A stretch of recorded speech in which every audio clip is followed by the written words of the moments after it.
The Early Universe and the Birth of Galaxies, a tale of gravity and dark matter. This is the story of how everything you see in the night sky came to be. And it all started with something you cannot see at all. Think about this for a moment. Every star you have ever looked at, every galaxy in every picture from the most powerful telescopes, every bit of matter that makes up your body right now, all of it was once packed into a space smaller than a single atom. And then, in less than a blink of an eye, it all changed. We call that moment the Big Bang. But here's the thing most people get wrong. It was not an explosion like a bomb going off in empty space. There was no empty space. There was no outside to look in from. The Big Bang was the beginning of space itself. It was the beginning of time itself. Everything that exists, including the room you are sitting in right now, was created in that moment. But here's what makes this story even stranger. The universe you see when you look up at night is only a tiny piece of what is really out there. Most of the universe is made of something we have never seen, something we cannot touch, something that does not glow or reflect light. We call it dark matter. And without it, you would not be here.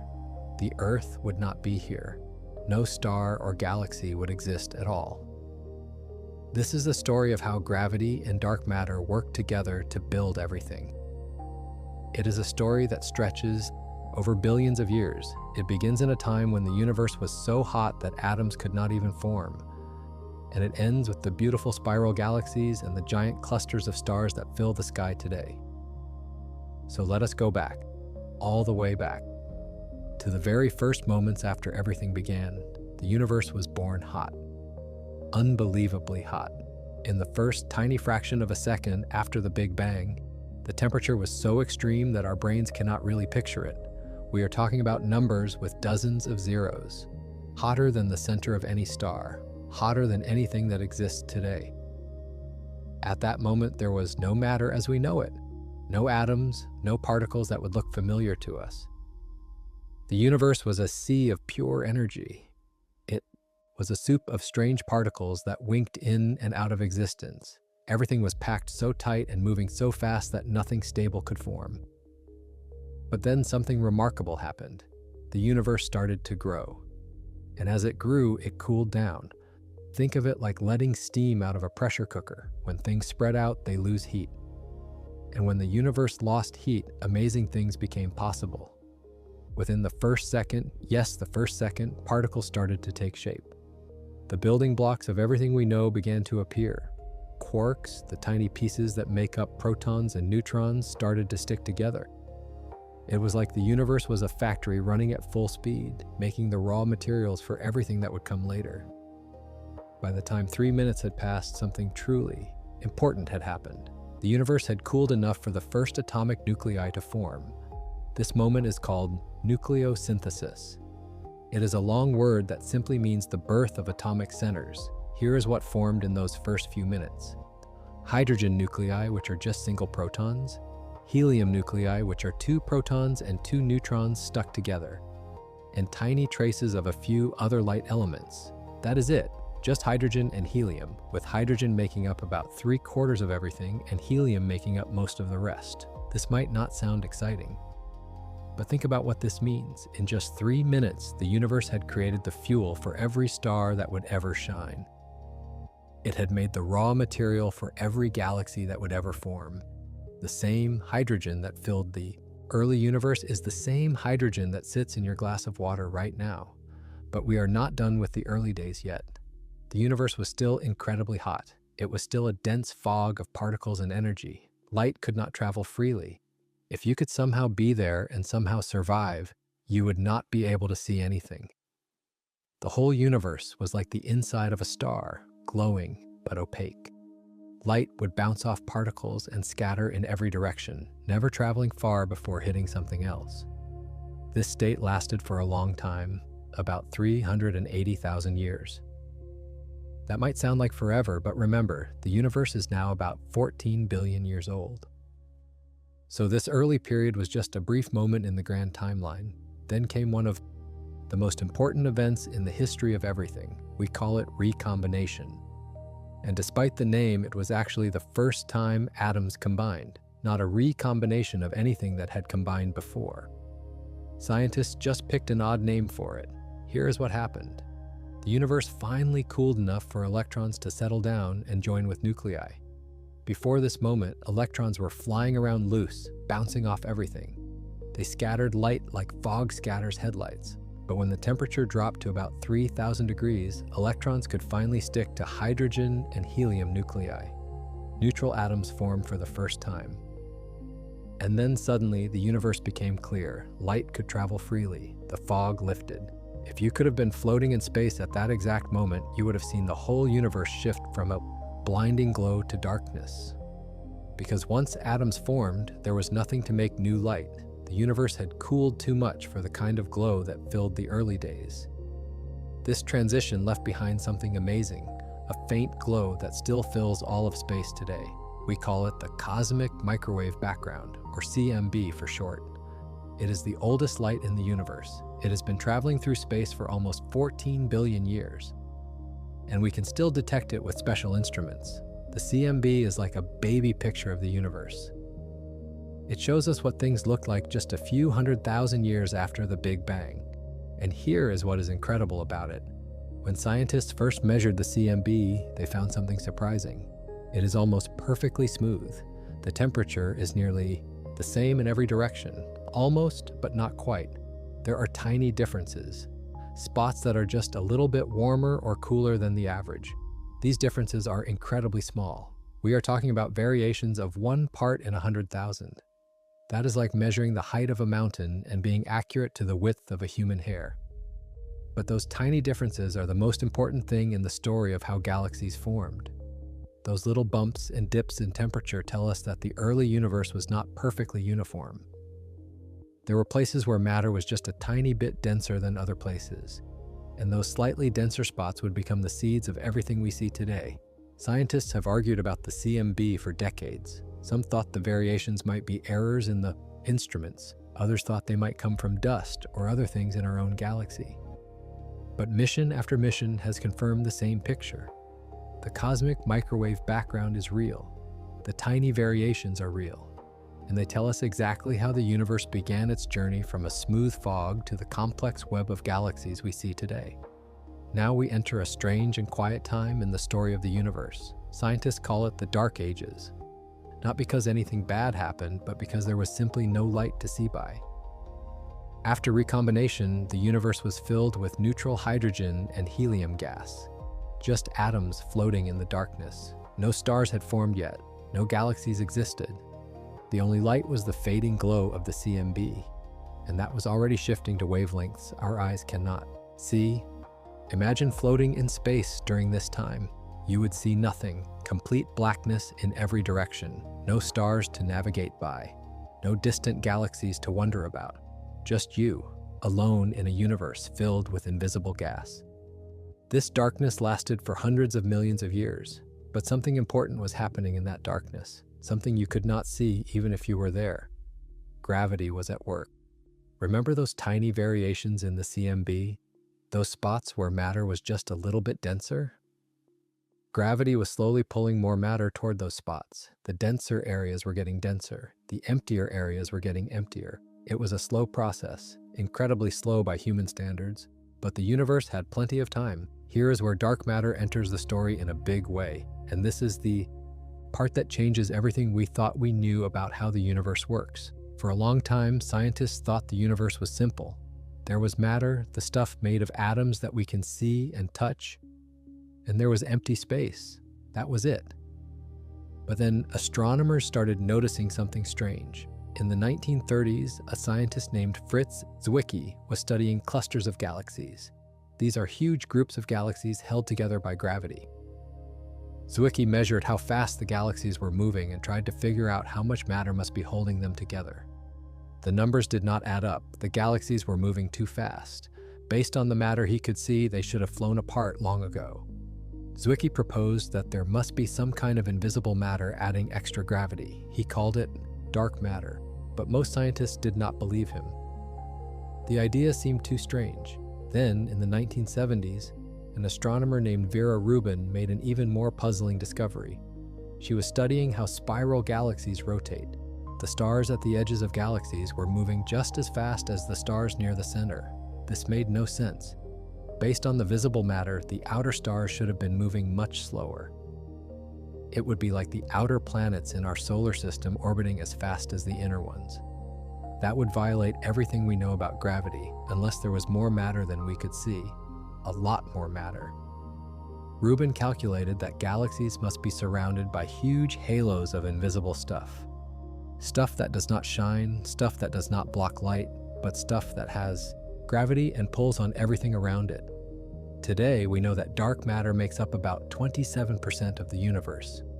Regular matter, the kind that makes up stars and planets and people, is only about 5%. The rest is something even stranger called dark energy. But that is another story for another time. The key point is this: dark matter was there from the beginning. It was created in the Big Bang along with everything else. And because dark matter does not interact with light, it started clumping together even before regular matter could. Think about what this means. During the Dark Ages, while regular hydrogen and helium gas was still too hot to collapse under its own gravity, dark matter was already building structures. Dark matter particles were pulling together into clumps.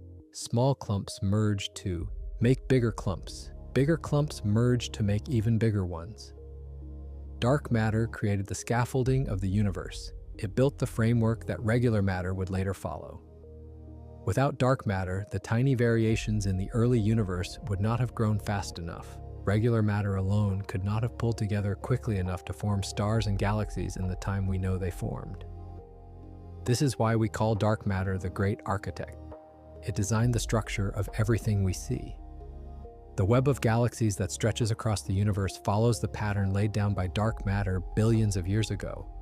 Every galaxy sits inside a halo of dark matter that pulled it together in the first place.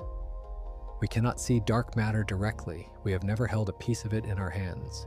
We do not even know exactly what it is made of.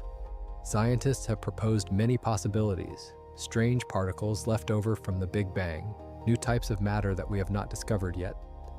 Some have even wondered if our understanding of gravity might be wrong. But whatever dark matter is, its effects are undeniable. We see its gravity bending light from distant galaxies. We see its influence in how galaxies rotate and how clusters hold together. The math only works if dark matter is real. And during the dark ages of the universe, dark matter was busy building the stage for the next act of the cosmic story. The darkness could not last forever. Gravity was pulling matter together. Dark matter halos were growing. And inside those halos, regular matter was falling inward, getting denser and hotter. Eventually, somewhere in the universe, the first pocket of gas got dense enough and hot enough to do something amazing. It ignited. Nuclear fusion began. Hydrogen atoms started smashing together with enough force to fuse into helium. And when that happened, light burst forth for the first time since recombination. The first star was born. We do not know exactly when this happened. Our best estimates say it was somewhere between 100 million and 200 million years after the Big Bang. We do not know exactly where it happened. It could have been anywhere in the observable universe. We do not even know if it was a single star or many stars lighting up at nearly the same time. But we do know what these first stars were like, and they were nothing like our sun. Scientists call them population. 3 stars. This is a confusing naming system that goes backward. Population 1 stars are the youngest, like our sun. Population 2 stars are older. And population 3 stars are the oldest of all, the very first generation. These first stars were giants, monsters compared to anything we see today. They could have been hundreds of times more massive than our sun. Some might have been 1,000 times more massive, and their surfaces would have been incredibly hot, glowing with intense blue-white light. Why were they so big? Because of what they were made of. Remember, the Big Bang only made hydrogen and helium. No heavier elements existed yet. No carbon, no oxygen, no iron, nothing but the 2 lightest elements. It turns out that heavier elements help gas cool down as it collapses. They act like radiators, letting energy escape. But the first gas clouds had no heavy elements. They could not cool as efficiently, so they had to get much denser and much more massive before they could collapse into stars. The result was stars that burned incredibly hot and incredibly fast. A star like our sun will shine for about 10 billion years. But those first massive stars burned through their fuel in just a few million years.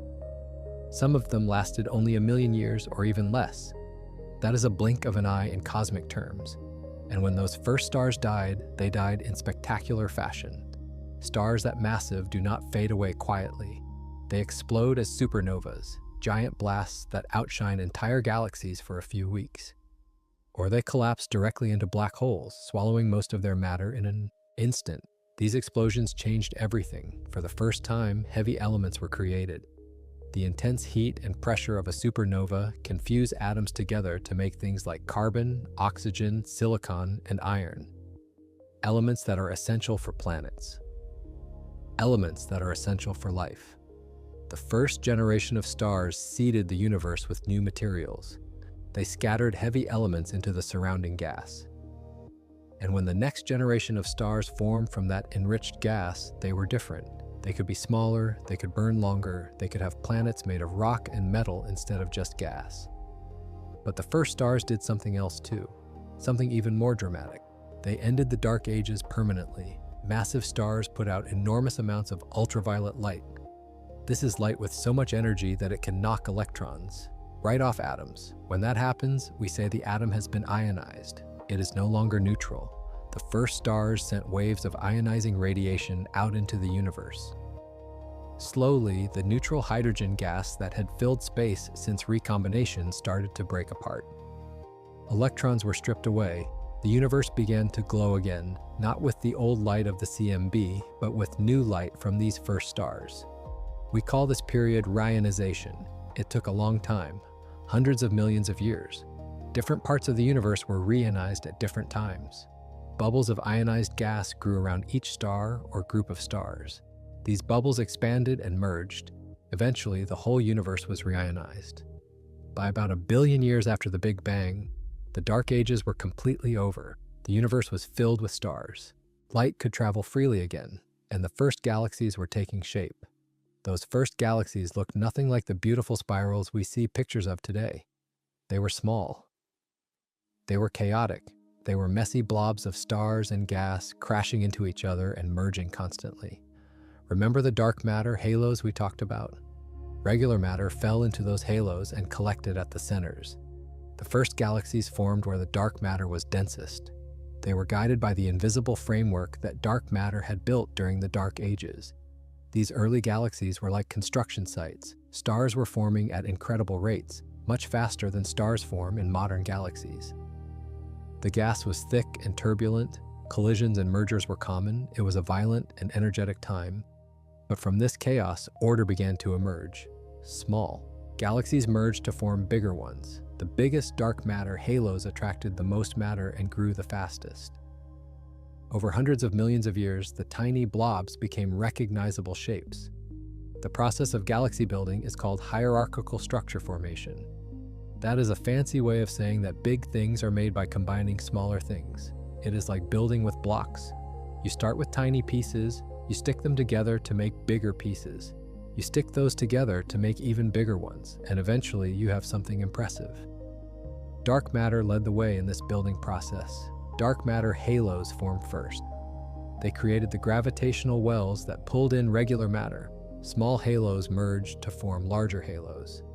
And as the halos merged, the galaxies inside them merged too. Picture two small galaxies approaching each other.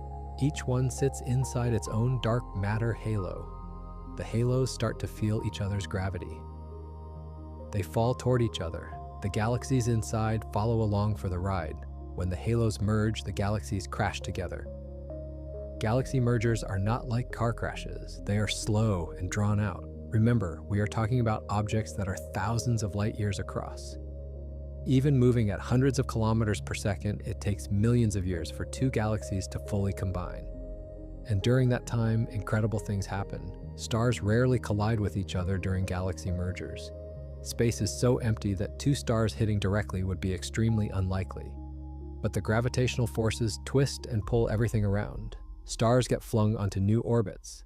Gas clouds compress and trigger bursts of star formation, the shapes of both. Galaxies get distorted beyond recognition. Some galaxy mergers create long tails of stars stretching out into space. Some create rings or bridges of matter connecting the colliding systems. Some trigger such intense star formation that they glow incredibly bright with the light of millions of new stars being born at once. After hundreds of millions of years, the merger is complete. The two original galaxies are gone. In their place is a single larger galaxy, sitting inside a single larger dark matter halo. And this process repeats over and over throughout cosmic history. The early universe was especially violent. Galaxies were closer together because the universe was smaller. Mergers happened constantly. Many galaxies went through dozens of major collisions in their first billion years of existence. But here is something fascinating. Despite all this chaos, certain patterns emerged. Some galaxies ended up as flat-spinning disks with spiral arms. Others became round balls of stars with no particular structure. How does chaos lead to such different outcomes? The answer lies in how the mergers happened and how much gas was involved. When two galaxies of similar size collide head-on, the result is usually a round elliptical galaxy. The collision scrambles all the orderly rotation. Stars end up on random orbits going every which way. The final shape is a smooth blob with no disk and no spiral arms.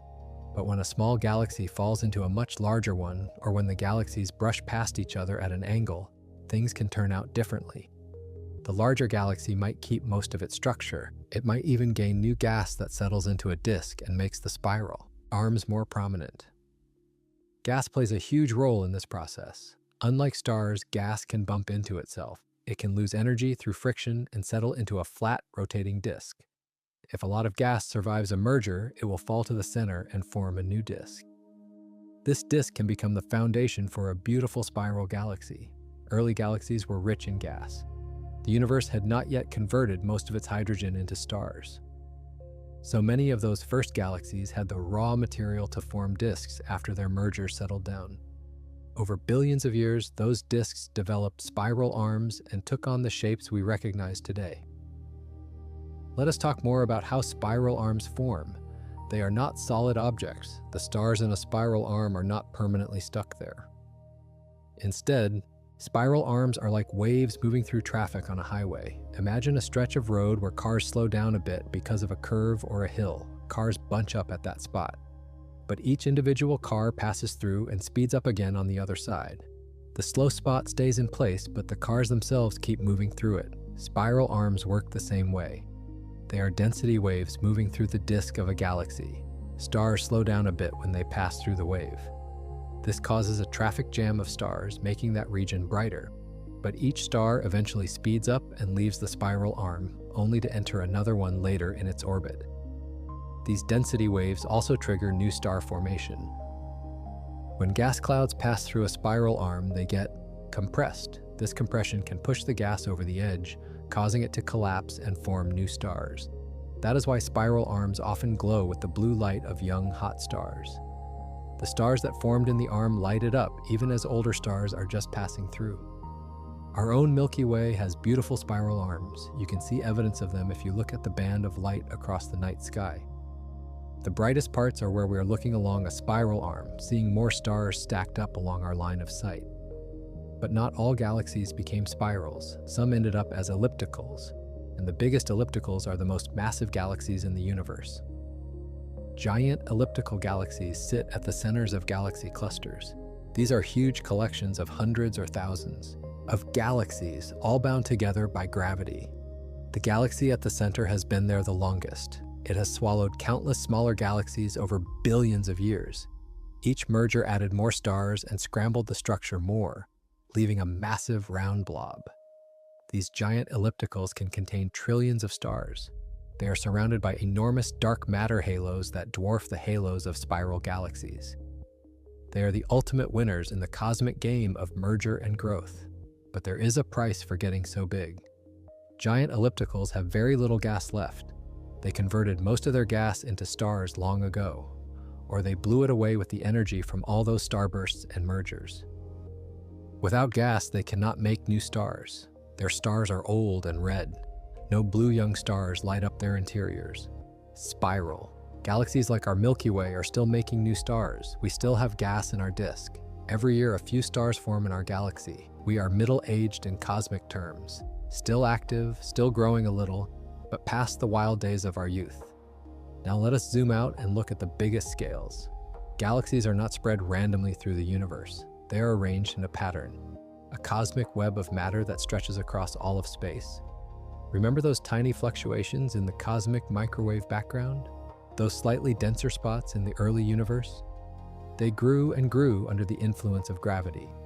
Dark matter pulled together into halos. Those halos merged into bigger halos, and the matter accumulated along certain paths and avoided others. The result is a universe that looks like a sponge or a foam. There are thin walls and long filaments of galaxies. These structures surround huge, empty voids where almost nothing exists. The filaments meet at nodes where galaxy clusters form.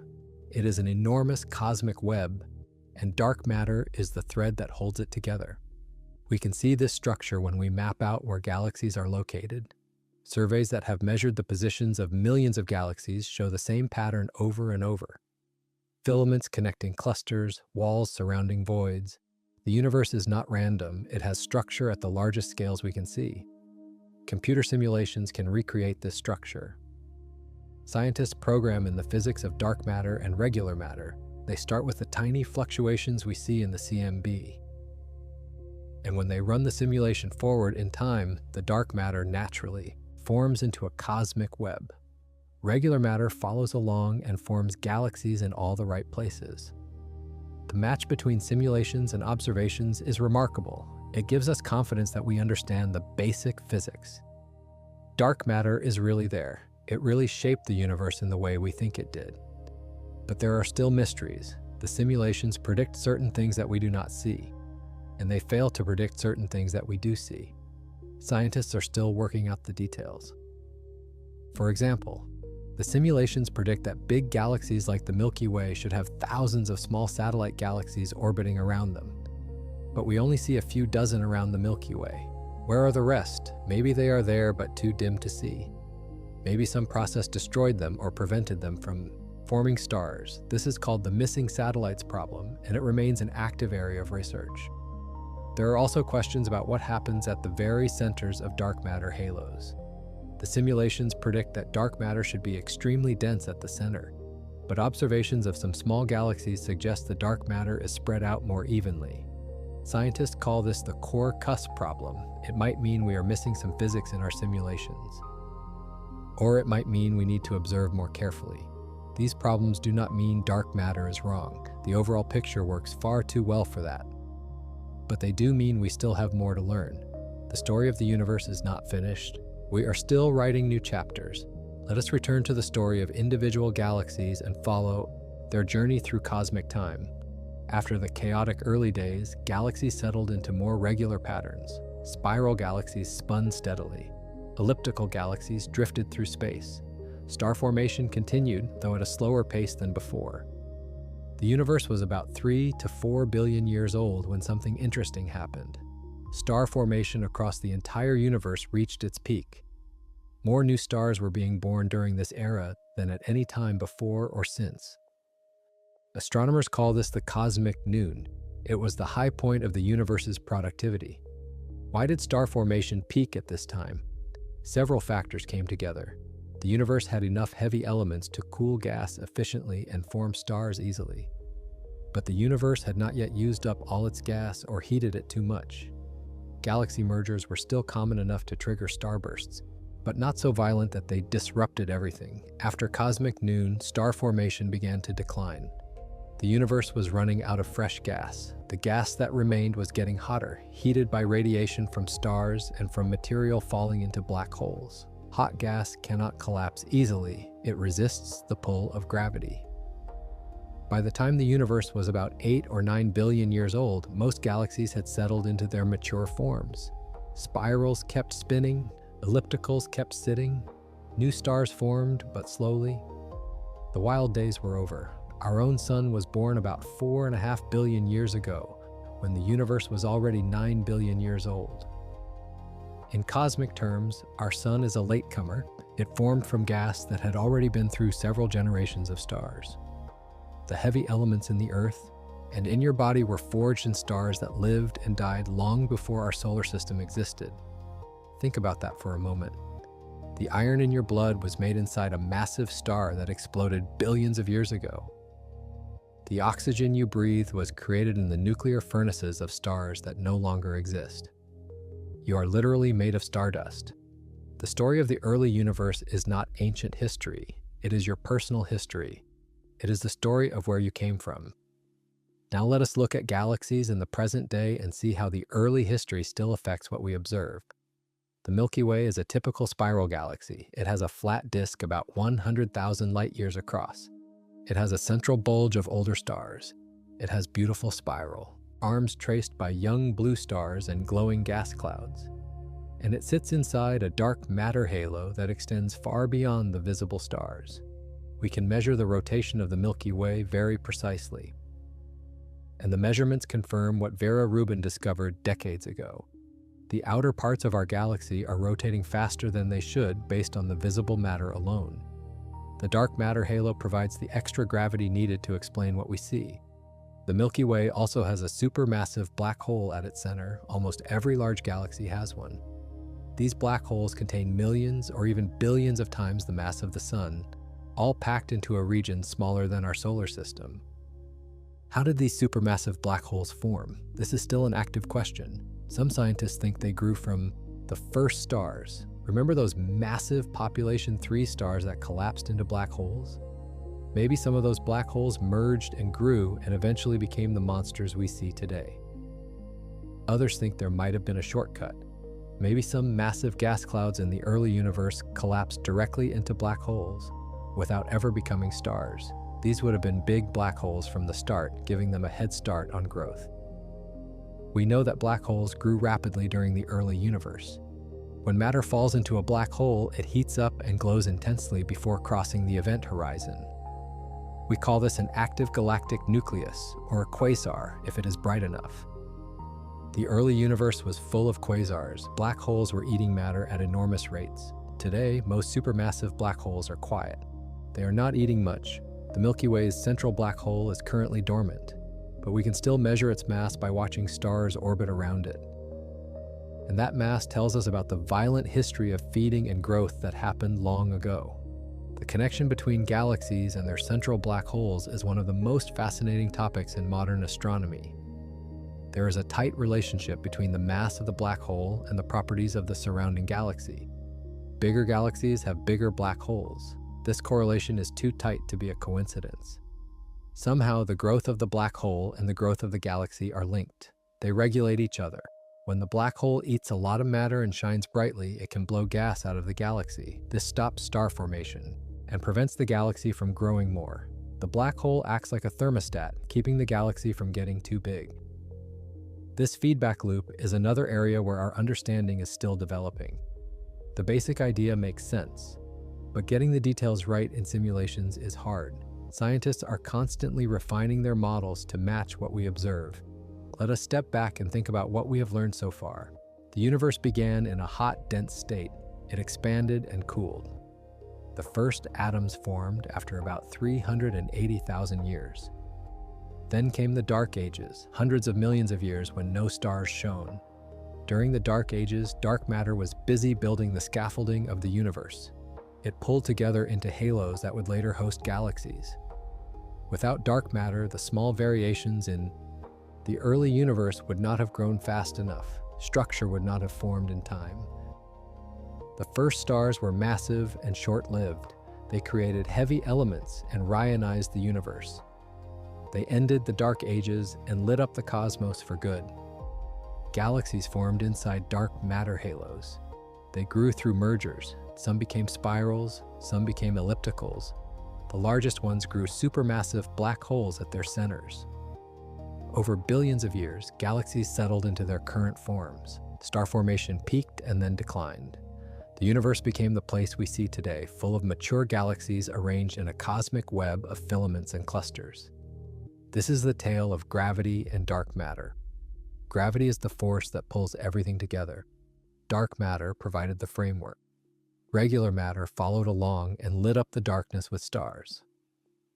The result is a universe of incredible beauty and complexity, all arising from simple beginnings and a few basic rules. But the story does not end here. The universe is still evolving. Galaxies are still merging, stars are still forming, though more slowly than before.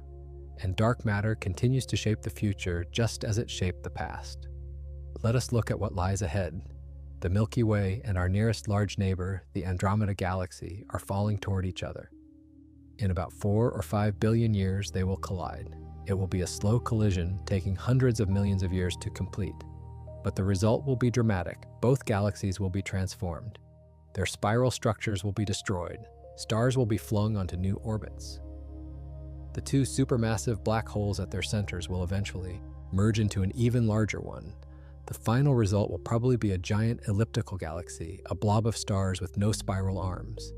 By that time, our sun will be nearing the end of its life. It will have swelled into a red giant, swallowing Mercury and Venus and baking the Earth. Life on Earth, if it still exists in any form, will face serious challenges. The merger with Andromeda will be the least of our worries. But think about what intelligent beings might see from some planet in that merged galaxy, billions of years in the future. They would look back at history and see the same story we have been telling.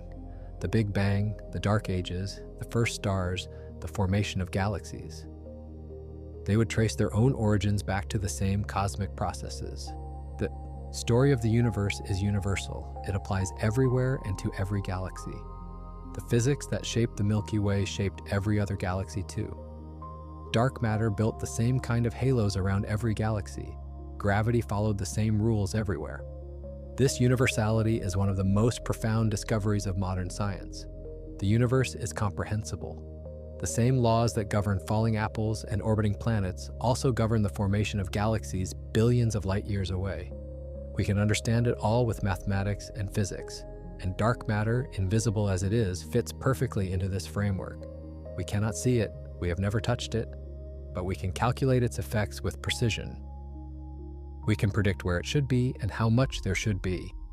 And when we check those predictions against observations, they match. Some people find it strange that we believe so strongly in something we cannot see.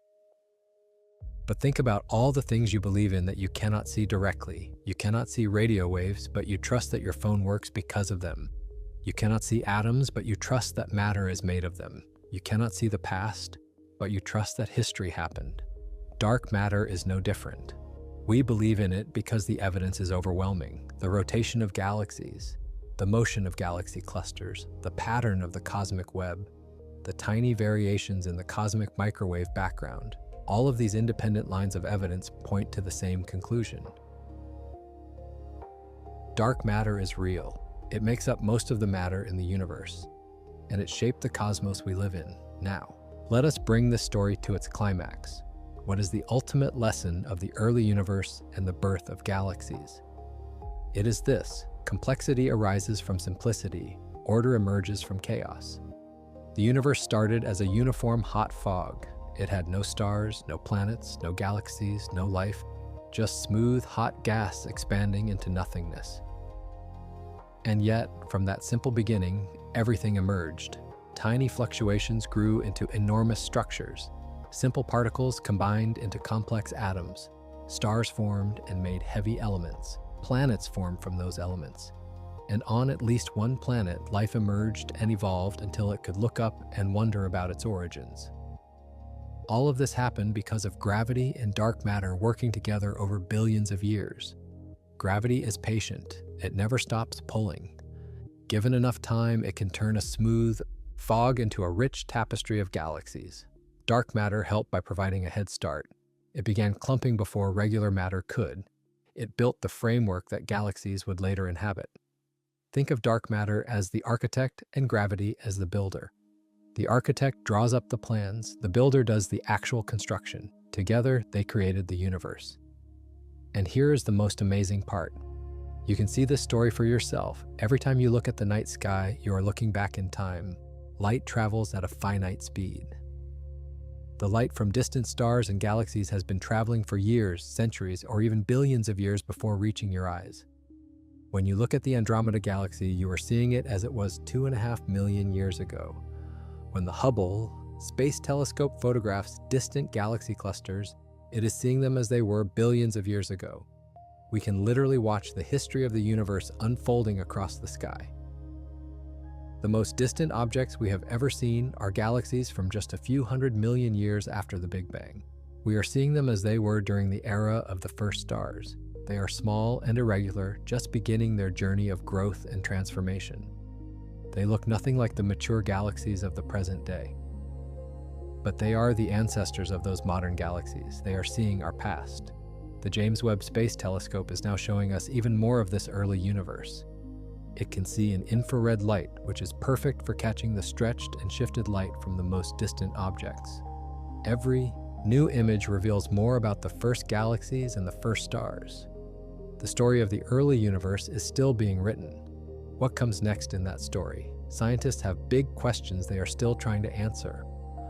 What exactly is dark matter? We know what it does, but not what it is made of. Experiments around the world are trying to detect dark matter particles directly. Underground detectors wait for the rare collision of a dark matter particle with a regular atom. So far, nothing has been found. But the search continues. Are there other forms of matter we have not discovered yet? Dark matter seems to come in one type. But maybe there are dark atoms, dark stars, dark chemistry happening in a shadow universe alongside our own. This sounds like science fiction, but it is a real possibility that scientists take seriously. How do galaxies and black holes grow together? The feedback loop between them is still not fully understood. New observations and better simulations will help us piece together this puzzle. What was the very first star like? We have never seen a population 3 star directly. They all died long ago. But maybe we will find their chemical fingerprints in the oldest stars that still survive. Or maybe new telescopes will let us see the light from their explosions, still traveling through space after billions of years. These questions drive modern astronomy forward. Each answer reveals new mysteries. The story of the universe is far from finished. But one thing is certain: whatever we discover, gravity and dark matter will be at the center of the story. They are the two main characters in the cosmic drama. Gravity provides the action. Dark matter sets the stage. Together, they created everything we see. And that brings us to the final thought of this journey. You are part of this story, not just as an observer, but as a participant. The atoms in your body were made inside stars. The stars formed inside galaxies. The galaxies grew inside dark matter halos. And the halos grew from tiny fluctuations in the first moments after the Big Bang. Every atom of carbon in your cells was once floating in the core of a massive star. Every atom of oxygen you breathe was once blasted out in a supernova explosion. Every atom of iron in your blood was forged in temperatures hotter than the surface of the sun. The universe made you, not consciously, not deliberately, but through the patient work of gravity and dark matter over billions of years. You are the universe looking at itself and asking how it came to be.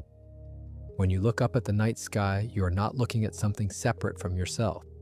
You are looking at your own extended family. Every star is a cousin. Every galaxy is a distant relative. We are all made of the same stuff, following the same rules, part of the same grand cosmic story. The early universe and the birth of galaxies. A tale of gravity and dark matter. This is your story. This is where you came from. And now you know how it all began. So the next time you find yourself outside on a clear night, take a moment to look up. Find the band of the Milky Way stretching across the sky. Look for the faint smudge of the Andromeda Galaxy if you know where to find it. Think about the light traveling across millions and billions of years to reach your eyes. And remember what you have learned here. You are seeing the handiwork of gravity and dark matter. You are seeing structures that began as tiny ripples in the primordial fog. You are seeing the result of billions of years of patient cosmic construction. The universe is vast. The timescales involved are almost impossible to comprehend. But the story is surprisingly simple at its heart. Gravity pulls things together. Dark matter gives it a head start. Stars shine, elements are made, galaxies form. And eventually, someone comes along to wonder about it all. That someone is you. And now you know the answer. At least you know as much as we currently understand. There will always be more to learn, more questions to ask, more mysteries to solve. But the basic story is clear. From nothing or close to nothing, the universe built itself. It did so using the simplest possible tools. Just gravity pulling matter together. Just dark matter providing invisible scaffolding. The rest followed naturally. This is perhaps the most profound message of all. The universe is creative. Given enough time and the right conditions, complexity emerges on its own. Stars form, galaxies take shape, planets are born, life evolves, minds develop that can ask questions about the cosmos. We are the universe understanding itself. We are atoms arranged in such a way that they can contemplate other atoms. We are the way the cosmos asks questions about its own existence. And that is an incredible thing to be. So thank you for joining me on this journey through the early universe. We have traveled from the hot fog of the Big Bang to the mature galaxies of the present day. We have met dark matter, the invisible architect. We have watched gravity do its patient work over billions of years. If this story captured your imagination, please let others know. Share this video with friends who might enjoy it. Leave a comment below with your thoughts. Did anything surprise you? Did anything challenge what you believed before? I would love to hear from you, and if you want to learn more about the cosmos, consider subscribing to this channel. There are always more stories to tell, more wonders to explore, more questions to answer. The universe is waiting. And now you know a little more about how it came to be. But before we part ways, let us take one more deep dive into some of the most fascinating details of this cosmic story. There are layers upon layers of wonder that we have only touched on briefly. Consider the scale of what we have been discussing. The observable universe is about 93 billion light years across. Light travels at 300,000 kilometers per second, and it would still take light 93 billion years to cross from one side to the other. That is a distance so vast that our minds simply cannot picture it properly. Within that volume, there are roughly 2 trillion galaxies. 2 trillion, that is 2 million million. And each of those galaxies contains somewhere between 100 million and a few trillion stars. The total number of stars in the observable universe is estimated at around 200 billion trillion. That is a 2 followed by 23 zeros. And here's the thing. Most of those stars probably have planets. Recent surveys suggest that planets are extremely common. Almost every star has at least one planet orbiting it. Many have several. The total number of planets in the observable universe might be even larger than the number of stars. Yet all of this, all 200 billion trillion stars and their planets and their moons and their asteroids and comets, all of this visible matter makes up only about 5% of the total energy content of the universe. Dark matter accounts for 27%. And the remaining 68% is something even more mysterious called dark energy. Dark energy is beyond the scope of what we have been discussing today, but it is worth mentioning because it shapes the ultimate fate of the universe. Dark energy is causing the expansion of the universe to accelerate. Distant galaxies are moving away from us faster and faster over time. In the far future, billions of years from now, this acceleration will isolate our local group of galaxies from everything else. Other galaxy clusters will have moved so far away and will be receding so fast that their light will never be able to reach us. The observable universe will shrink down to just our local neighborhood. Future astronomers, if there are any, will look out at a sky much emptier than ours. They will have no way of knowing about the cosmic web or the billions of distant galaxies. The evidence we use to understand the Big Bang and the early universe will have faded away. In a sense, we live in a special time, early enough to see the evidence of the Big Bang, late enough for complex life to have evolved. We can study the full history of the universe in a way that future generations may not be able to. Let us return to the story of dark matter and explore some of the strangest and most counterintuitive aspects of this mysterious substance. Dark matter does not interact with light. This is its defining feature. It does not absorb light, it does not emit light, it does not scatter light. Light passes right through it as if it were not there. But dark matter does interact with gravity. It has mass, it warps space and time just like regular matter does, and this warping of space is what allows us to detect it. When light from a distant galaxy passes near a clump of dark matter, the light bends. This is called gravitational lensing. Einstein predicted this effect over a century ago, and we observe it constantly in the modern universe. Sometimes the lensing creates beautiful arcs of light. Distant galaxies get smeared and stretched into curved shapes as their light passes through a massive galaxy cluster. By studying these arcs, astronomers can map out where the dark matter is located, even though they cannot see it directly. In some cases, the lensing creates multiple images of the same distant object. The light takes different paths around the dark matter, arriving at Earth at slightly different times and from slightly different angles. We see the same galaxy 2 or 3 or even 4 times arrayed around the foreground cluster like jewels around a crown. These observations confirm that dark matter is there. The visible matter in the clusters is not enough to create such strong lensing effects. Something invisible must be adding to the gravitational pull. Another way we detect dark matter is through the motions of galaxies and clusters. Remember Fritz Zwicky's original observation from the 1930s? He measured how fast galaxies were moving in a cluster and found they were going too fast to be held together by visible matter alone. Modern measurements confirm this over and over. Galaxy clusters are held together by dark matter. Without it, they would fly apart in a cosmic explosion of separating galaxies. We can also look for dark matter closer to home. The motions of stars in our own Milky Way tell us about the dark matter surrounding us. Stars in the halo of our galaxy, the sphere of old stars that surrounds the disk, are orbiting differently than they would if only visible matter were present. Some of these halo stars are on very elongated orbits.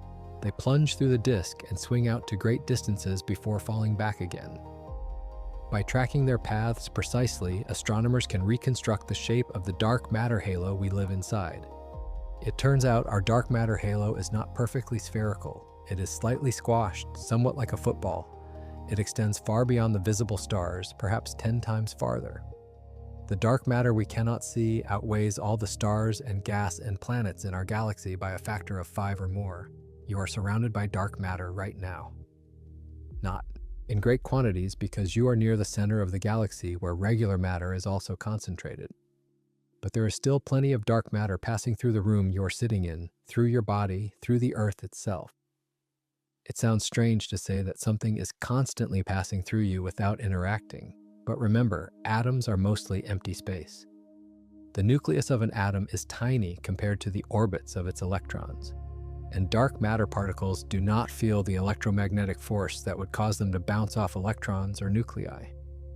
A dark matter particle could travel straight through the entire Earth without hitting anything. It might interact gravitationally in a tiny way, but the effect would be far too small to notice. Dark matter is like a ghost passing through walls, except it is real and makes up most of the mass in the universe. Scientists have built elaborate experiments to try to catch dark matter interacting with regular matter. The idea is that once in a while, purely by random chance, a dark matter particle might bump into an atomic nucleus. These experiments use extremely pure materials, deep underground to shield from cosmic rays, cooled to near absolute zero to reduce background noise. So far, no definitive detection has been made, but the search continues. Every year, the experiments get more sensitive. Every year, we rule out more possibilities for what dark matter could be. The leading candidates for dark matter particles come from theories that extend our current understanding of physics. One popular idea involves particles called WIMPs, which stands for Weakly Interacting Massive Particles. These would be new particles not yet discovered, left over from the Big Bang. Another idea involves particles called axions, which are much lighter and would behave like waves more than particles. Experiments designed to detect axions use different techniques than those looking for WIMPs.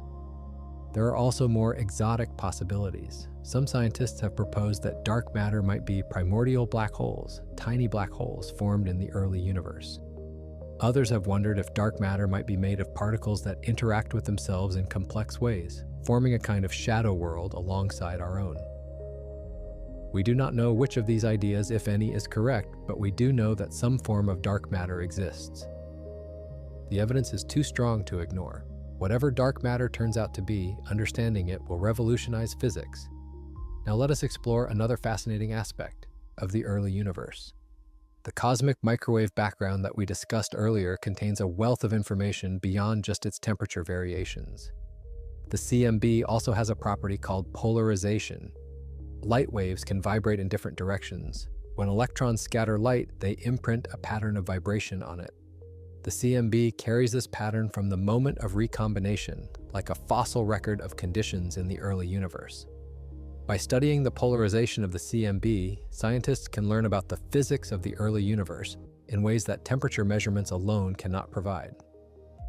One particularly exciting possibility is finding evidence of gravitational waves from the very first moments after the Big Bang. If the theory of cosmic inflation is correct, the rapid expansion of the early universe should have created ripples in space itself.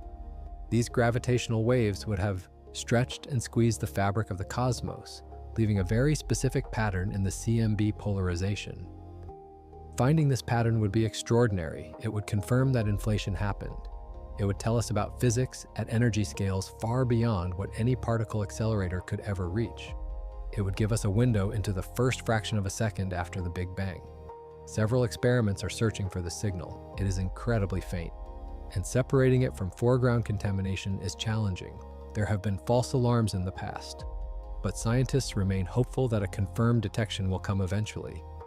The CMB also tells us about the geometry of the universe. Is the universe flat like a sheet of paper? Or is it curved like the surface of a sphere or a saddle? The pattern of hot and cold spots in the CMB depends on the geometry. Remarkably, measurements show that the universe is flat to very high precision, not curved in any direction. This flatness is actually quite surprising. In most models of the universe, space would naturally be curved. Getting perfect flatness requires a special condition. Inflation explains this flatness. The rapid expansion stretched space so much that any initial curvature got smoothed out, just like the surface of a balloon looks flatter and flatter as you inflate it. The observed flatness of the universe is strong evidence that inflation really happened.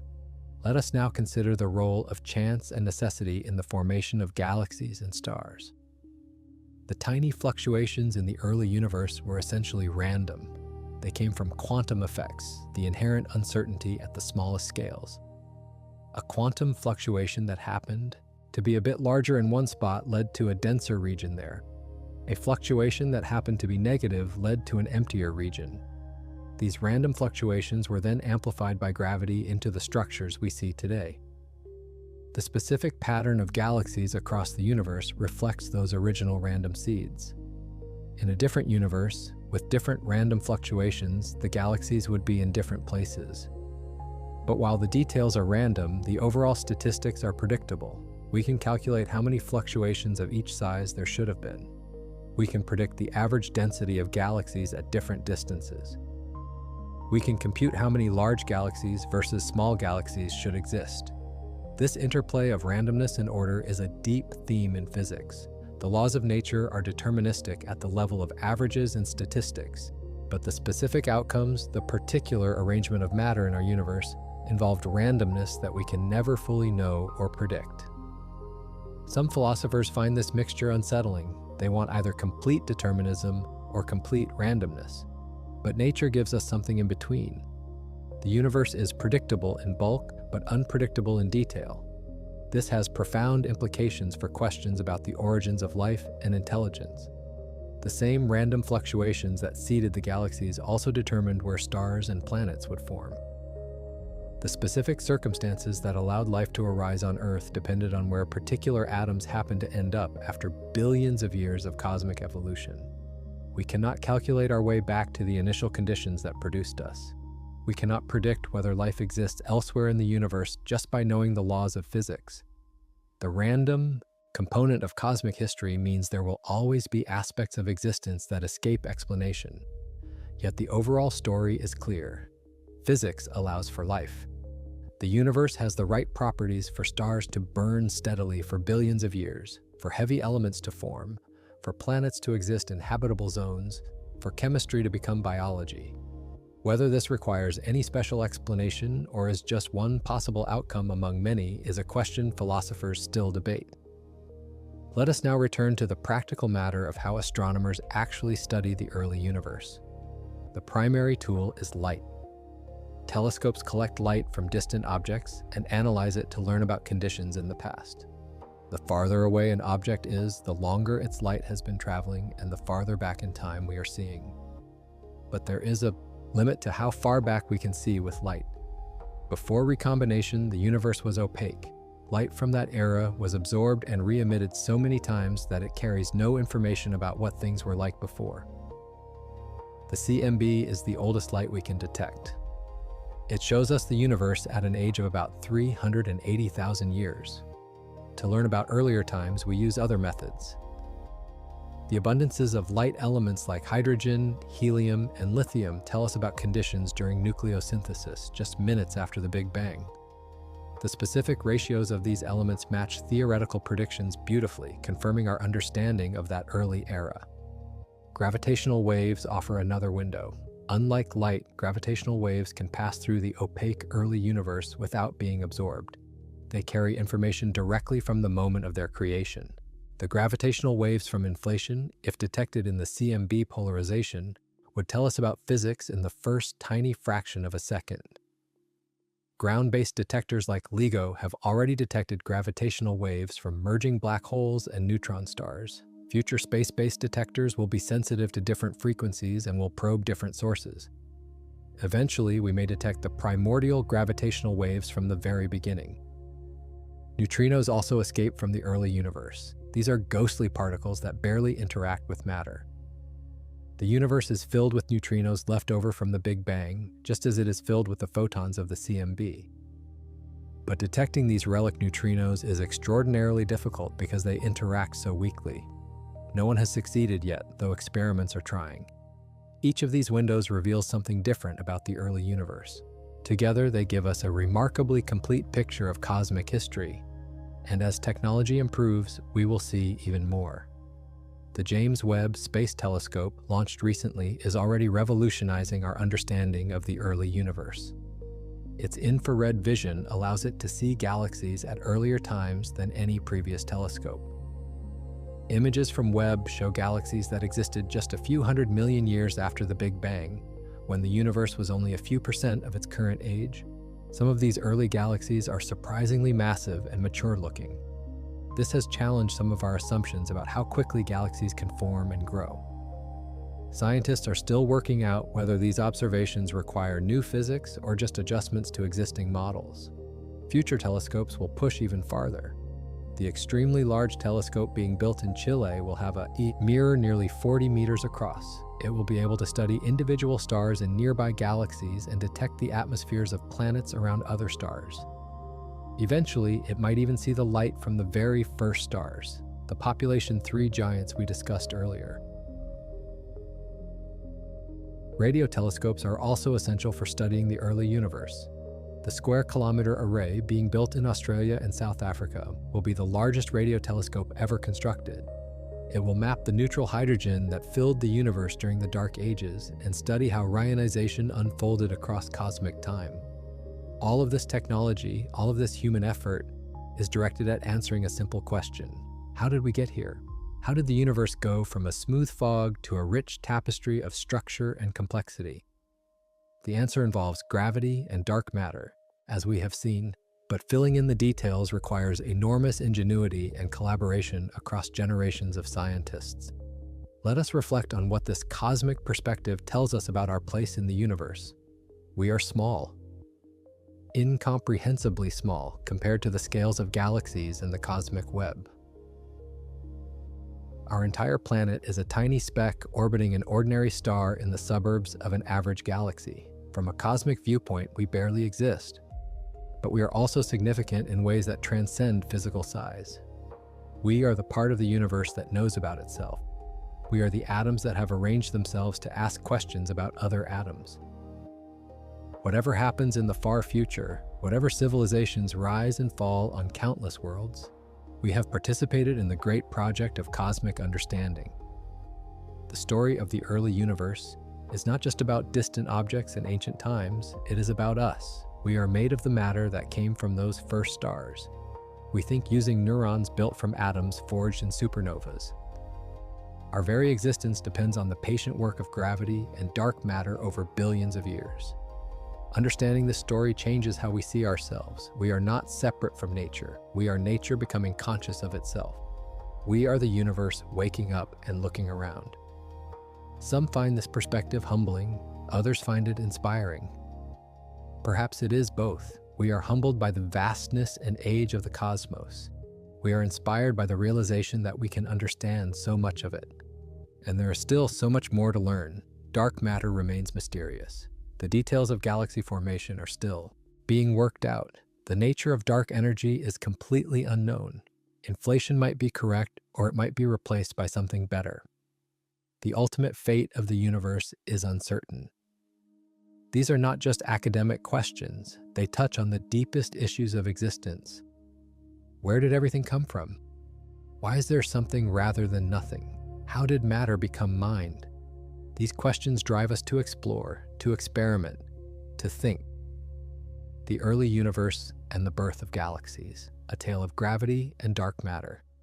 This is the grandest story ever told, and we are privileged to know it. So once more, thank you for taking this journey through space and time. May you carry this cosmic perspective with you wherever you go. May you see the night sky differently now, knowing what lies behind those points of light. And may your curiosity never fade. The universe has many more secrets to reveal. And together, we will discover them. But wait. We have covered so much ground, yet there are still fascinating threads to explore. Let us take some time to dive deeper into specific aspects of this cosmic story that deserve more attention. Consider the first galaxies once more. We mentioned that they were small and chaotic, nothing like the elegant spirals and smooth ellipticals of today. But what were they really like? What would you see if you could travel back in time to visit one? The first galaxies were probably clumpy. Instead of having smooth distributions of stars, they had bright knots of intense star formation connected by wispy trails of gas. Some might have looked like strings of glowing beads. Others might have been almost shapeless blobs. These early galaxies were very blue. The color of a galaxy tells you about its stars. Old red giants give off reddish light. Young hot stars shine with blue or white light. Because the first galaxies were making stars at tremendous rates, they were dominated by young blue stars. The gas in these galaxies was turbulent. Powerful outflows from supernovas and stellar winds churned everything up. There were no neat spiral patterns yet, just chaotic swirls of gas and stars crashing together and merging constantly. Black holes were already forming in some of these early galaxies. We detect quasars at tremendous distances, meaning their light has been traveling for most of the age of the universe. Those quasars are powered by black holes eating matter at enormous rates. The black holes must have formed and grown very quickly in the early universe. How did black holes get so big so fast? This is still an open question. If they grew from ordinary stellar remnants, there barely seems to be enough time. Some scientists propose that supermassive black holes form through direct collapse of giant gas clouds. Others suggest that the first stellar black holes merged rapidly in dense environments. The truth might involve a combination of processes. The relationship between black holes and their host galaxies is one of the most intriguing puzzles in modern astronomy. Black holes are tiny compared to galaxies. The black hole at the center of our Milky Way has a mass of about 4 million suns. But the Milky Way contains hundreds of billions of stars. The black hole is less than 1/100th of 1% of the total. Yet somehow, the mass of the central black hole is tightly correlated with properties of the entire galaxy. Bigger galaxies have bigger black holes. Galaxies with more massive central bulges have more massive black holes. This relationship holds across many orders of magnitude, from small galaxies to giant ones. The connection is too tight to be coincidental. The black hole and the galaxy must grow together, regulating each other somehow. The current thinking is that feedback from the black hole plays a crucial role. When the black hole is actively eating matter, it releases enormous amounts of energy. This energy heats the surrounding gas and can even blow it out of the galaxy entirely. With less gas, the galaxy makes fewer stars. And with fewer stars falling toward the center, the black hole has less food. It becomes quieter. Then, over time, gas accumulates again. Star formation resumes. Some of that gas eventually reaches the black hole. The cycle repeats. This feedback loop keeps the black hole and the galaxy in balance. Neither can grow too big too fast. They constrain each other through a cosmic thermostat. Computer simulations that include this feedback produce galaxies that look much more realistic than simulations without it. Before scientists understood this process, their simulated galaxies were too big and had too many stars. Including black hole feedback solved many of these problems. But the details are still being refined. How exactly does the energy from the black hole couple to the surrounding gas? What fraction of the energy goes into heating versus pushing? How does the feedback depend on the specific circumstances of each galaxy? These questions drive ongoing research. Let us now explore the cosmic web in more detail. We mentioned that galaxies are arranged in filaments and walls surrounding empty voids. But what does this structure look like up close? Imagine zooming in on a filament of the cosmic web. You would see a long cylindrical region, perhaps 100 million light years across, and stretching for billions of light years. Inside this filament, galaxies are scattered like grains of sand on a beach. Some regions are denser than others. Galaxy groups and small clusters dot the filament like beads on a string. The filament is not empty between the galaxies. Hot gas fills the space, heated to millions of degrees by shock waves from structure formation. This gas is so diffuse that it does not glow brightly. But it contains a significant fraction of the ordinary matter in the universe. In fact, most of the regular matter in the universe is not in galaxies at all. It is in this hot, diffuse gas that fills the cosmic web. Galaxies are like islands in a vast ocean of plasma. The islands are bright and easy to see. The ocean is dark and hard to detect. But the ocean contains more water than the islands. Where filaments intersect, you find galaxy clusters. These are the largest gravitationally bound structures in the universe. A single galaxy cluster can contain thousands of galaxies, plus enormous amounts of hot gas, plus even more dark matter holding it all together.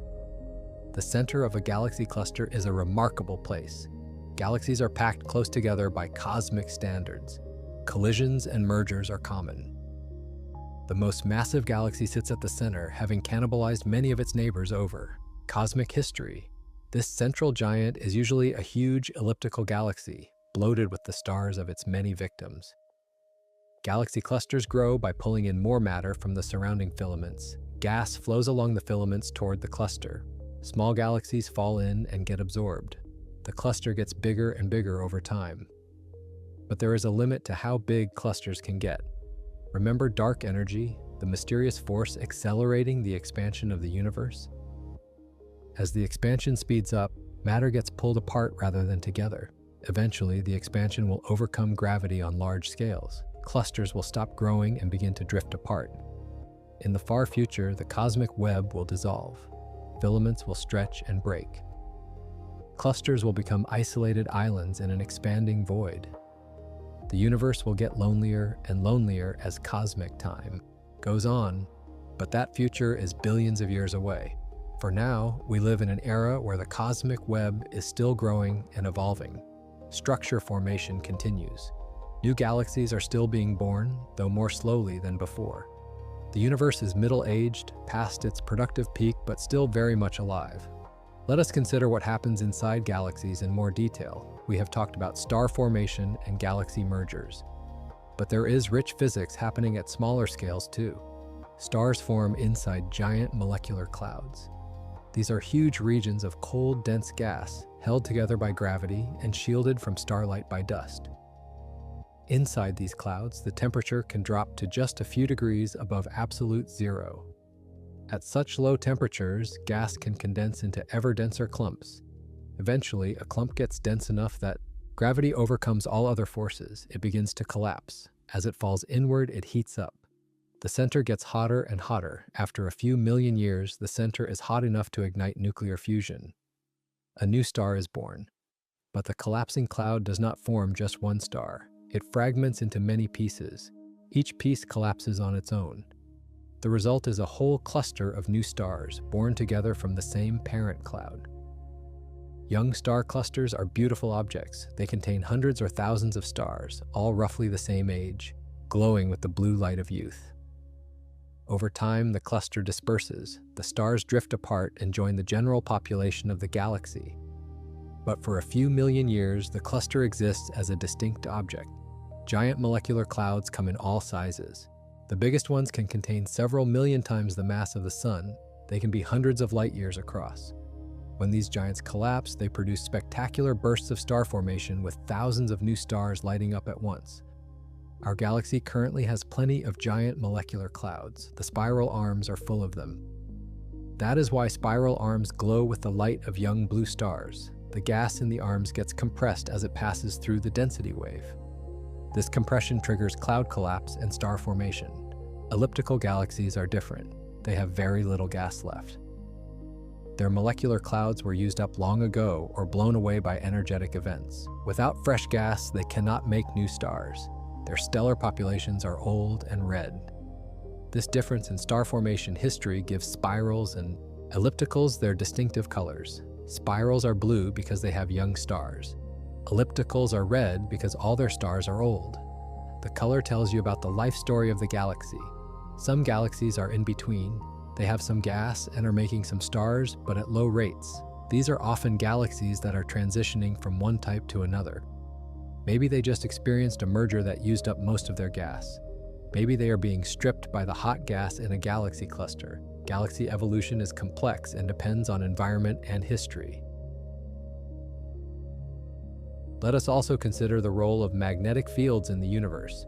We have focused on gravity and dark matter, but magnetic fields are everywhere too. Galaxies have magnetic fields that stretch across their entire disks. These fields are weak by everyday standards, about 1 million times weaker than a refrigerator magnet.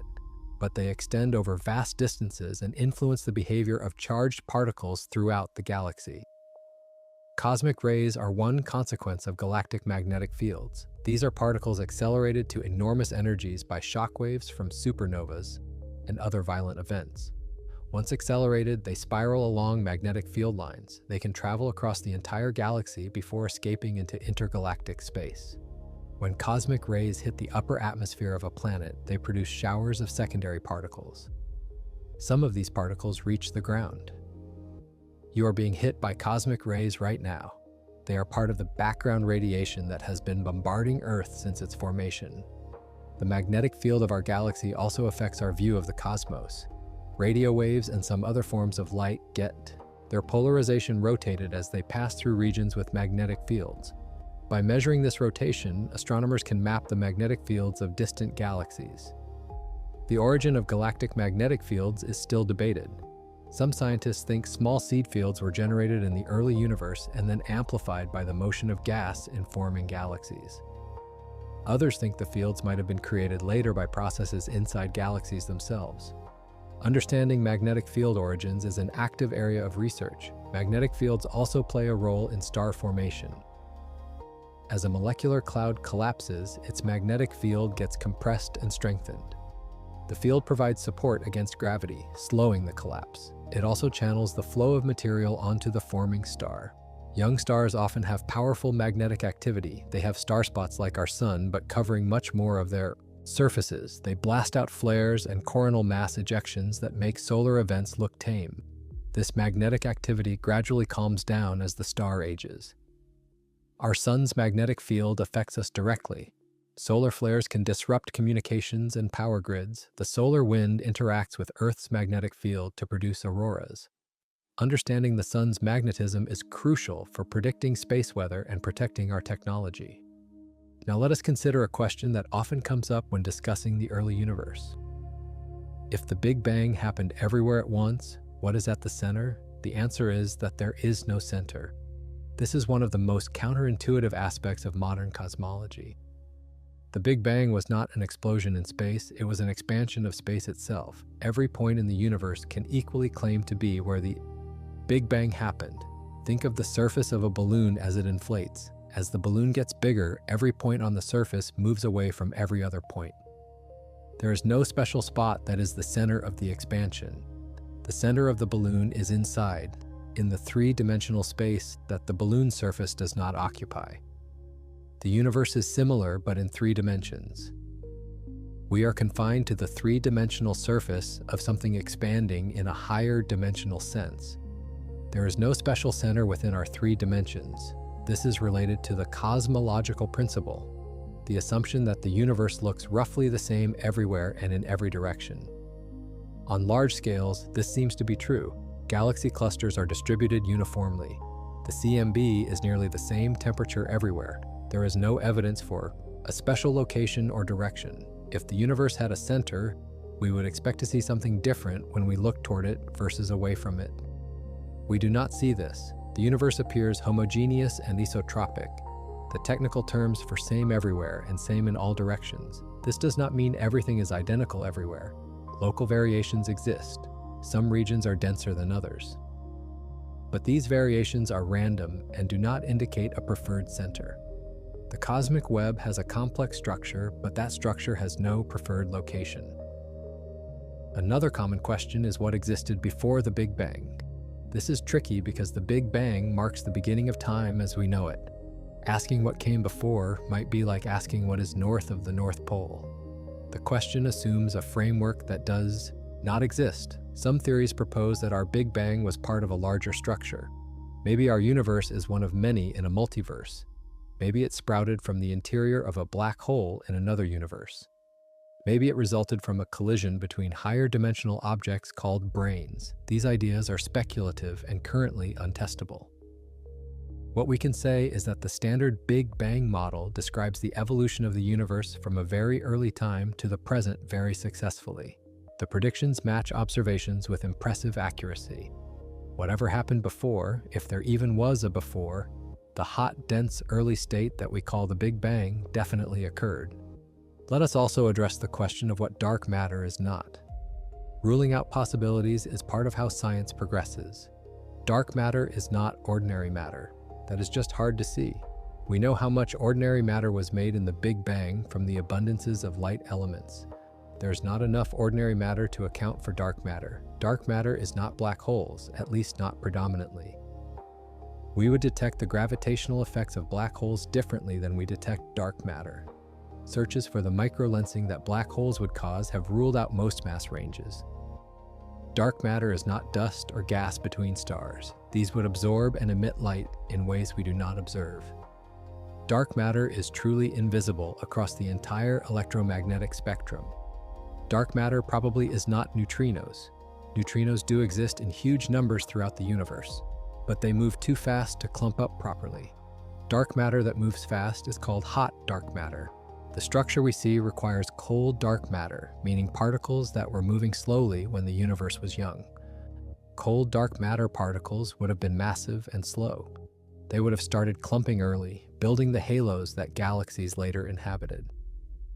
This picture matches observations well. The leading theoretical candidates are new particles not yet discovered by accelerators. Extensions of the standard model of particle physics often predict such particles. The search to detect them continues in laboratories around the world. Let us take a moment to appreciate how much we have learned in just the past few decades. In the 1960s, we did not know about the cosmic microwave background. We did not know about quasars or pulsars. We had only a rough idea of how old the universe was. The existence of other galaxies beyond our own had only been established 40 years earlier. In the 1980s, we could see the CMB but not its tiny fluctuations. We suspected dark matter existed but did not know how much. We had no direct evidence for black holes. The accelerating expansion of the universe was completely unknown. In the 2000s, we measured the CMB fluctuations precisely. We determined the composition of the universe, the mix of regular matter, and dark energy. We detected gravitational waves. We found thousands of planets around other stars. Today, we are imaging galaxies from the cosmic dawn. We are mapping the cosmic web in 3 dimensions. We are probing the physics of black holes with gravitational wave observations. We are searching for biosignatures on exoplanets. This progress is remarkable. Our grandparents lived in a time of profound cosmic ignorance. Our grandchildren will live in a time when many of today's mysteries are solved. We are fortunate to witness this ongoing revolution in understanding. But let us not become arrogant. The history of science is full of confident claims that turned out to be wrong. Dark matter might surprise us. The Big Bang model might need revision. Our current understanding, impressive as it is, remains provisional. This humility is appropriate for the scientific enterprise. We build the best models we can with the evidence we have. When new evidence arrives that conflicts with our models, we change the models.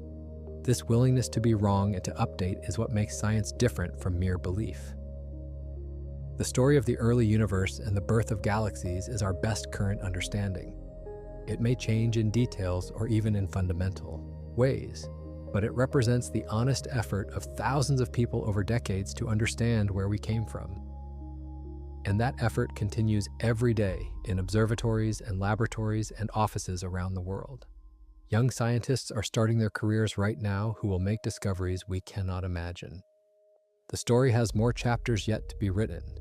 What role might you play in this ongoing story? Perhaps you will become a scientist yourself. Perhaps you will support science through your work or your taxes or your votes. Perhaps you will simply carry the wonder with you and share it with others. Whatever your path, you are now part of the community of people who know this cosmic story. You understand where the stars came from. You know why galaxies spin the way they do. You appreciate the invisible framework of dark matter that holds everything together. This knowledge is a gift. Pass it on. And now, truly, we have reached the end of our journey through the early universe and the birth of galaxies. This tale of gravity and dark matter spans 14 billion years and stretches across trillions of light years. It connects the smallest quantum fluctuations to the largest cosmic structures. It explains how simple beginnings led to the incredible complexity we see today. You are part of this story. Remember that when you look up at the night sky. Remember that the atoms in your body were made in stars. Remember that the structure holding those stars in place was built by invisible dark matter.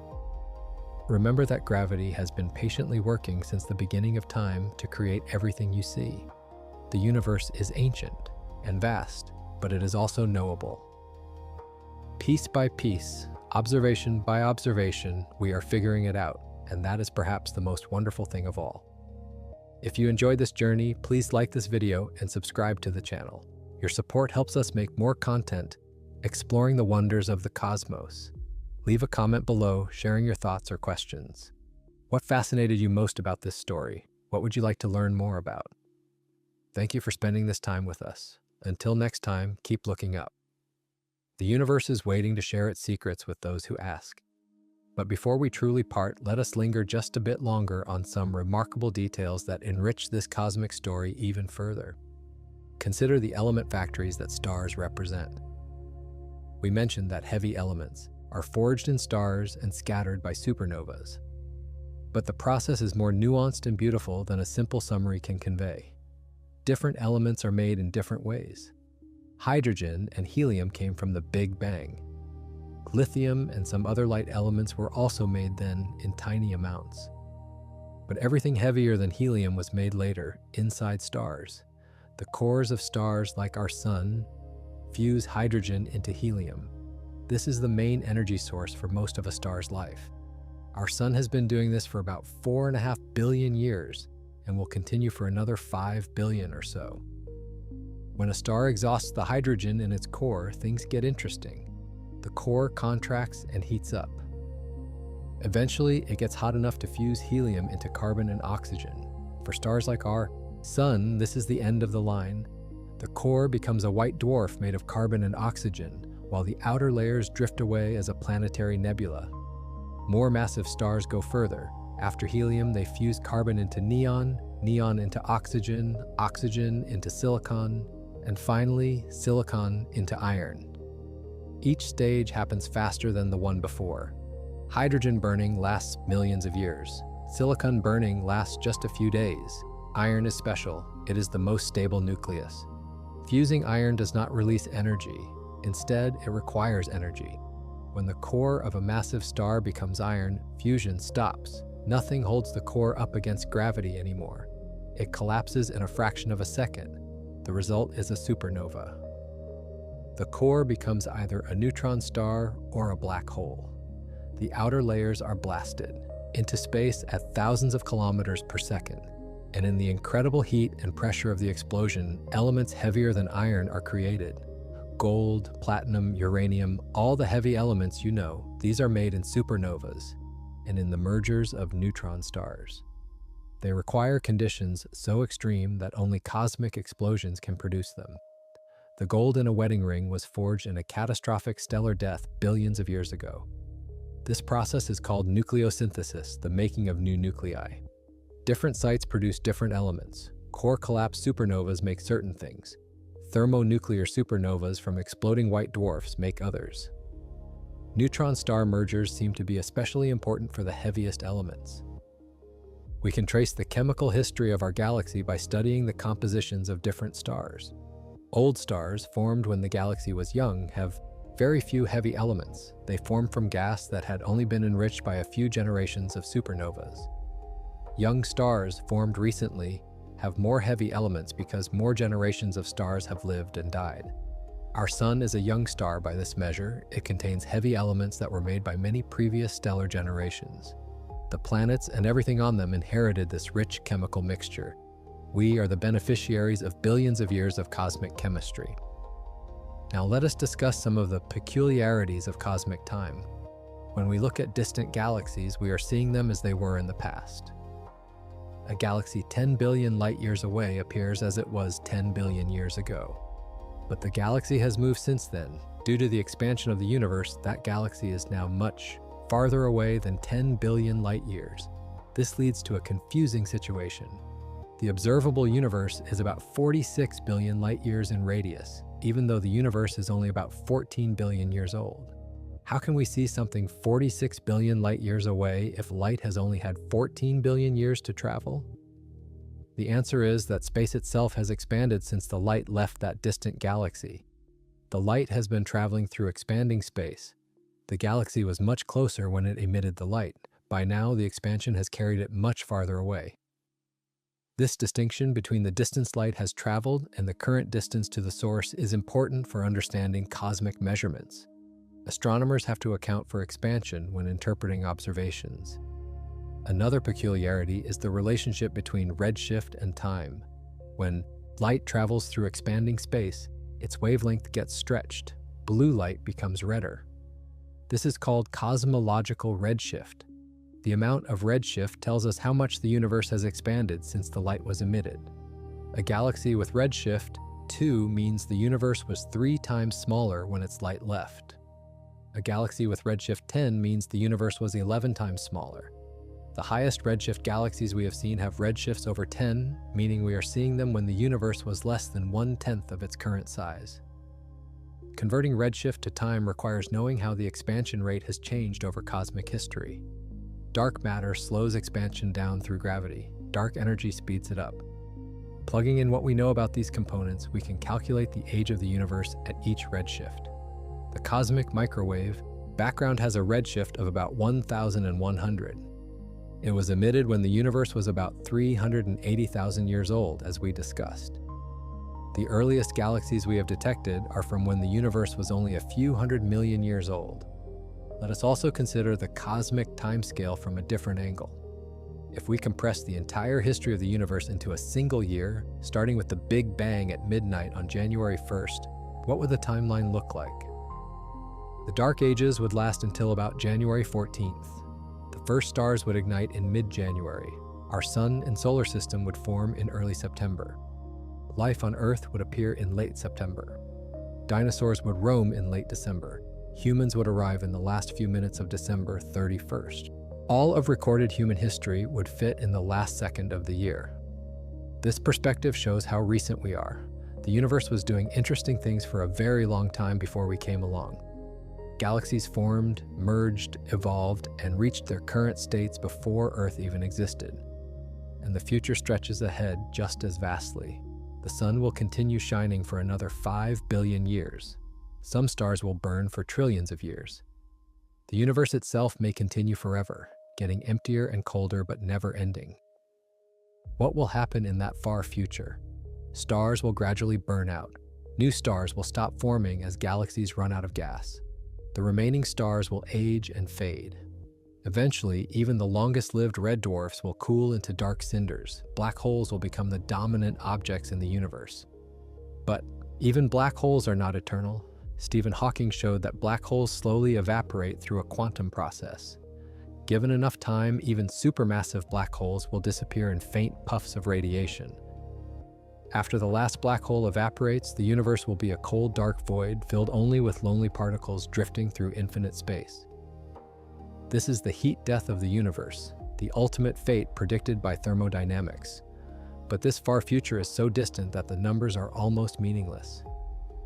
The last black holes will not evaporate for a time span that makes the current age of the universe look like the blink of an eye. For all practical purposes, we do not need to worry about the heat death. What matters for us is the present era, the age of stars and galaxies. This is when complex structures can exist. This is when life can arise and thrive. This is the cosmological spring, the fertile period between the chaos of the early universe and the sterility of the far future. We are lucky to exist now, or perhaps it is not luck. Perhaps conscious observers can only exist during this particular cosmic era. This idea is called the anthropic principle. It remains controversial, but it highlights the special nature of our current epoch. Let us end with some reflections on the human side of this cosmic story. The people who figured all this out were remarkable individuals. Albert Einstein, whose theories of relativity made modern cosmology possible. Edwin Hubble, who discovered the expansion of the universe. George Gamow and Ralph Alpher, who predicted the cosmic microwave background. Arno Penzias and Robert Wilson, who detected it accidentally while trying to calibrate a radio antenna. Vera Rubin and Fritz Zwicky, who found evidence for dark matter. Dozens of others who contributed essential pieces of the puzzle. These were people with limitations and flaws like all of us. They made mistakes, they had biases, they sometimes resisted new ideas that turned out to be correct. But through the collective process of science, testing ideas against observations and discarding what did not work, they built the understanding we have today. This is the power of science as a human institution. No individual scientist has to be perfect. The process of peer review, replication, and ongoing scrutiny catches errors over time. The result is knowledge that is far more reliable than any individual could achieve alone. You benefit from this collective effort every time you learn about the cosmos. The pictures from space telescopes, the explanations of how stars work, the maps of the cosmic web, all of this comes from generations of scientists building on each other's work, and the effort continues. Right now, someone is making an observation that will change our understanding. Someone is writing a paper that will solve a long-standing problem. Someone is having an insight that will open a new field of research. The story is not finished. Perhaps someday humans or our descendants will travel to other stars. Perhaps we will colonize other worlds. Perhaps we will meet other intelligent beings who have their own version of this cosmic story. Or perhaps we will remain confined to this small corner of the galaxy, learning what we can from afar. Whatever happens, the universe will continue on its majestic path. Stars will burn and die. Galaxies will collide and merge. Dark matter will silently guide the flow of matter on cosmic scales. The story of gravity and dark matter will keep unfolding for billions of years to come. And somewhere in that vast expanse of space and time, there might be others like us looking up at their own night sky, wondering where it all came from. They would find the same physics, the same story, the same tale of gravity and dark matter shaping the cosmos. This universality is perhaps the deepest truth of all. The universe follows the same rules everywhere. The same story plays out around every star, in every galaxy, across all of space. We are connected to everything not just by shared origins, but by shared physics. The laws that govern the motion of electrons around atoms also govern the motion of galaxies through the cosmic web. In understanding this story, you have joined a community of beings throughout the universe who have looked up and asked how it all works. You have participated in the grand project of cosmic understanding. You have become the universe knowing itself. What a remarkable thing to be. So with that final thought, we conclude our exploration of the early universe and the birth of galaxies. This tale of gravity and dark matter has taken us from the first moments after the Big Bang to the present day and beyond into the far future. Remember what you have learned here. Share it with others. Let the cosmic perspective enrich your view of everyday life. and never stop asking questions about the wonderful universe we inhabit. If you found value in this video, please like, subscribe, and share with friends who might enjoy it. Your support makes more content like this possible. Leave a comment below with your thoughts. I read everyone and love hearing from you. Thank you for joining this cosmic journey. May your curiosity lead you to ever greater understanding. And may the wonder of the universe always inspire you. Take care, and we will see you next time. And one more thing before we truly say goodbye. Let us take a moment to address a question that many people ask when they first learn about the cosmic story. Why does any of this matter? Why should we care about events that happened billions of years ago, so far away that we can never visit them? There are many answers to this question, and different people find different ones compelling. Some care because of pure curiosity. The universe is there, vast and mysterious, and we want to understand it. This drive to explore and explain is deeply human. Our ancestors looked up at the stars and invented stories to make sense of what they saw. We are doing the same thing, just with better tools and stricter standards of evidence. Some care because the cosmic perspective changes how we see ourselves. Learning that we are made of stardust, that we exist on one small planet among trillions, that our entire species occupies less than a second of cosmic time, this knowledge is humbling. It puts our daily worries in perspective. It reminds us of what we share with all other living things. Some care because science works. The same methods that revealed the story of the early universe also gave us computers, medicine, agriculture, and all the technology that supports modern life. When we invest in understanding the cosmos, we develop techniques and train people who go on to solve practical problems. The skills transfer. Some care because the story is beautiful. There is genuine aesthetic pleasure in learning how things fit together. The way gravity and dark matter cooperate to build structure. The way stars seed the universe with heavy elements. The way tiny quantum fluctuations grow into vast cosmic webs. These patterns are elegant and satisfying. And some care because the alternative is ignorance. We live in a universe governed by physical law. Those laws operate whether we understand them or not. But when we understand them, we gain power over our circumstances. Knowledge is always better than ignorance. Whatever your reason for caring, the cosmic story rewards attention. Every new piece of knowledge connects to others. Understanding begets understanding in a virtuous cycle, and this brings us to the final message of this entire journey. The universe does not care about us. It follows its physical laws without regard for human hopes and fears. Stars burn and explode, galaxies collide, black holes devour matter. None of this happens with us in mind. But we can care about the universe. We can appreciate its beauty. We can work to understand its workings. We can share what we learn with others. In doing so, we add something to existence that would not otherwise be there. We add meaning. Meaning does not float in from outside. It is created by minds that observe and interpret and value. We are those minds. By caring about the cosmos, by investing effort in understanding it, we make the universe meaningful. This is not a small thing. In a cosmos of trillions of galaxies, the emergence of beings who can understand what is going on may be rare. Whatever the answer, we have the privilege of participating in this cosmic awakening. The early universe was simple. Hot gas expanding into nothing, no structure, no complexity, no observers. Gravity and dark matter changed that. They built the scaffolding for galaxies. They enabled stars to form and planets to coalesce and life to arise. And here we are, at the end of a long chain of cosmic evolution, able to look back and trace the story of how we came to be. We are the universe understanding itself. We are atoms contemplating atoms. We are stardust become conscious. There is profound beauty in this realization. It connects us to everything that exists. It reminds us that we belong here, that we are not strangers in the cosmos, but native children of it. The same forces that move the stars move through us. So go out tonight if the sky is clear. Find a dark spot away from city lights. Let your eyes adjust to the darkness and look up. See the band of the Milky Way stretching across the sky. Know that you are looking at your own galaxy from the inside. Every star you see is a cousin, born from the same primordial gas that made the sun. Find the Andromeda Galaxy if you know where to look. It appears as a faint smudge in the constellation Andromeda. That smudge contains 1 trillion stars. Its light has been traveling for 2.5 million years to reach your eyes.